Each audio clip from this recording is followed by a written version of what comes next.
Ngenzeka kwethu ngiyethemba ukuthi niyaphila kuzo zonke iy'ndawo la kuzofika khona le video. Ake nginibingelele, nginamukele igama lami ngingumsizi aka Nkosi yoHeart. Noma ubuqhamuke kule channel, qinisekisa ukuthi ucindezele usubscribe. Uzothola zonke izinto engiy'phosta kuyona-ke le channel. Kunezingxoxo eziqhubekayo phakathi kwe-IFP, i-DA ne-ANC zokuthi ashade-ke la maqembu akhe-ke i-coalition ukuze aphathe isifundazwe sakwaZulu Natal ngokubambisana-ke beketule-ke umkhonto wesizwe.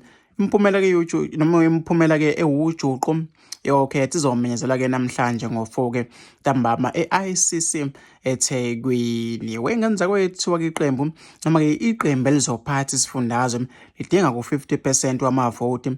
Umkhonto wesizwe uno-45%, KZN ulandelwa-ke i-IFP kulandela-ke yona ngo-18%. Ukuvumelana-ke kwalamaqembu ngokunikezana amavoti kuyawuketula kumbuso womkhonto wesizwe. Uma yona i-IFP ne-ANC ne-DA beshoda-ke bodwa kungekho oshada ne-MK ayinikeze 5% wamavoti.